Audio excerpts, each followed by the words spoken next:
ஜமத்தகினி என்று ஒரு முனிவர் இருந்தார். அவரிடம் கேட்டதையெல்லாம் கொடுக்கும் காமதேனு என்னும் ஒரு பசு இருந்தது. அந்த பசுவை காத்தவீரியன் என்னும் அரசன் கவர்ந்து சென்றான். இதனால் கோபம் கொண்ட ஜமத்தகினி முனிவர் காத்தவீரியனை கொன்றுவிடுகிறார். காத்தவீரியனின் புதல்வர்கள் ஜமத்தகினி முனிவரை கொன்றுவிடுகிறார்கள். ஜமத்தகினி முனிவரின் புதல்வரான பரசுராமர் காத்தவீரியனின் புதல்வர்களையும் அவர்களது வம்சத்தையும் அழிப்பேன் என்று சபதம் செய்து சிவபெருமானை நோக்கி தவம் செய்தார். அதனால் பரசுராமருக்கு பரசு என்னும் மழு ஆயுதம் கிடைக்கிறது. அந்த மழுவை கொண்டு காத்தவீரியனின் 21 புதல்வர்களையும் அழித்து அவர்களது வம்சத்தையும் அழித்து அந்த இரத்தத்தில் தனது பித்ருக்களுக்கு தர்ப்பணம் செய்தார் பரசுராமர். இதனால் பரசுராமருக்கு பெரும் பழி சூழ்ந்தது. இந்த பழியிலிருந்து விடுபட மீண்டும் சிவபெருமானை நோக்கி தவம் செய்தார்.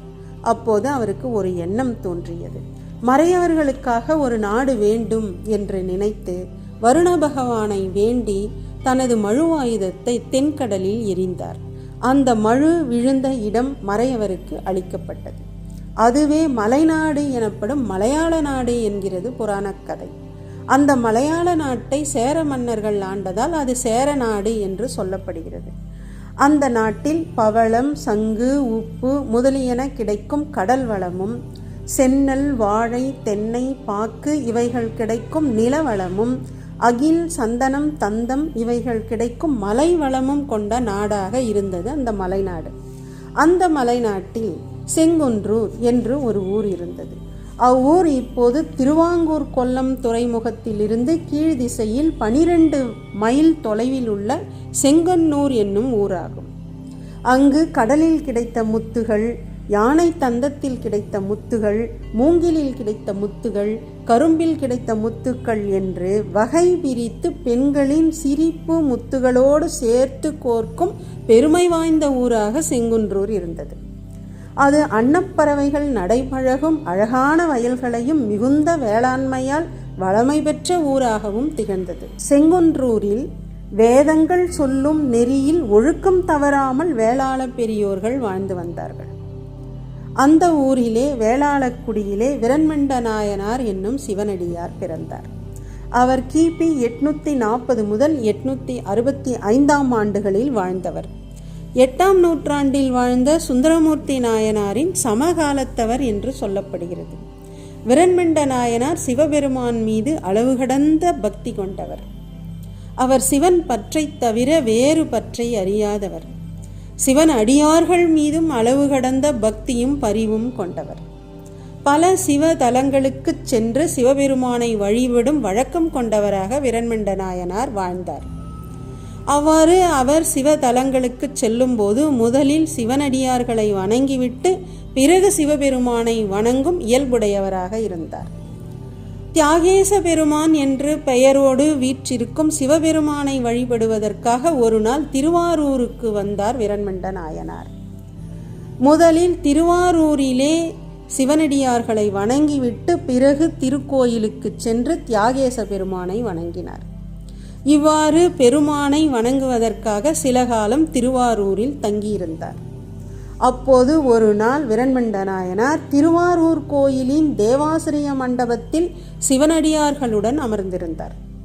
அப்போது அங்கு வந்த வன்தொண்டர் என்று அழைக்கப்படும் சுந்தரமூர்த்தி நாயனார் அடியார்களை கண்டுகொள்ளாமல் ஒருவாறு ஒதுங்கி போய் தியாகேச பெருமானை வணங்கினார்.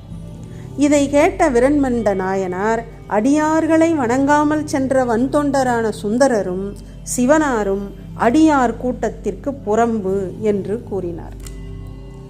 இவ்வாறு இருவரும் அடியார் கூட்டத்திற்கு புறம்பு என்று விரண்மண்ட நாயனார் கூறிய பிறகும் தியாகேச பெருமான் சுந்தரமூர்த்தி நாயனாருக்கு தம் கோயிலின் 2வது ஆவரணத்தின் மதிர்ச்சுவரை ஒட்டிய வடக்கு வாயிலில் காட்சியளித்தார். இதை கேட்டதும் கோபம் கொண்ட விரண்மண்ட நாயனார் இனிமேல் திருவாரூரில் அடியெடுத்து வைப்பதில்லை என்று சபதம் செய்தார். அதோடு திருவாரூரின் வடக்கேயுள்ள புத்தாற்றங்கரையில் ஒரு பந்தல் அமைத்து சிவனடியார்களை உபசரித்து வந்தார். அங்கு வரும் அடியார் யாராவது திருவாரூர் மண்ணை மிதித்ததாக சொன்னால் அவ்வடியாரின் காலை தம்முடைய மழுவால் வெட்டுவேன் என்று சபதம் செய்தார். ஒரு நாள் சிவபெருமான் தம் அடியாரான விரண்மண்ட நாயனாருடன் திருவிளையாடல் புரிய நினைத்தார். அதனால் தாமே சிவனடியாரை போல வடிவம் எடுத்து அவரிடம் வந்து நாம் இருப்பது திருவாரூர் என்றார். உடனே விரண்மண்ட நாயனார் தமது சபதத்தின்படி அச்சிவனடியாரின் காலை வெட்டுவதற்காக மழு ஆயுதத்துடன் துரத்தினார். 4 வேதங்கள் தேடியும் அகப்படாத எம்பெருமான் தன் அடியவரான விரண்மண்ட நாயனாரின் மழுவுக்கு பயந்து ஓடினார். நாயனார் துரத்த தியாகேசர் ஓட இருவரும் ஓடி இறுதியில் திருவாரூர் எல்லையை அடைந்தனர். அப்போது சிவனடியார் வேடம் பூண்ட சிவபெருமான் வந்தோம் இப்பால் என்றார். தம் சபதம் தோல்வி அடைந்ததை அறிந்த விரண்மண்டர் தம் கால்களையே வெட்டி கொண்டார். உடனே சிவபெருமான் காட்சியளித்தார். இது திருவாரூர் தல வரலாறு. ஆனால் இந்த தல வரலாறை சேக்கிழார் பெருமான் தம்முடைய பெரிய புராணத்தில் குறிப்பிடவில்லை.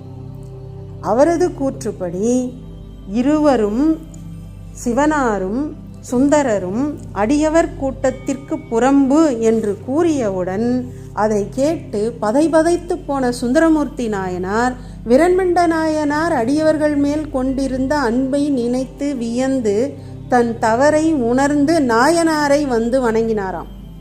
இவ்வுலகில் உள்ள அடியாருக்கு மட்டுமல்லாமல் இப்பிரபஞ்சத்தை கடந்து நிற்கும் சிவனாருக்கு அடியார்கள் யார் இருந்தாலும் அவர்களுக்கும் நான் அடியேன் என்று பொருள்படும்படி தில்லைவாழ் அந்தணர்தம் அடியார்க்கும் அடியேன் என்று தொடங்கி அப்பாலும் அடி சார்ந்தார் அடியார்க்கும் அடியேன் என்று முடியும் 63 நாயன்மார்களுக்கும் அடியேன் என்ற திருத்தொண்டத் தொகையை பாடினார் சுந்தரமூர்த்தி நாயனார் என்கிறார் சேக்கிழார் பெருமான். திருத்தொண்டத் தொகையை கேட்டு மகிழ்ந்த விரண்மண்ட நாயனார் சுந்தரரையும் சிவபெருமானையும் அடியார் கூட்டத்தில் உளர் என்று அடியார்களோடு அவ்விருவரையும் சேர்த்து கொண்டார். 63 நாயன்மார்களையும் நாம் அறியும்படி சுந்தரரை திருத்தொண்டத் தொகை பாடச் செய்த பெருமை பெற்றவர் விரண்மண்ட நாயனார்.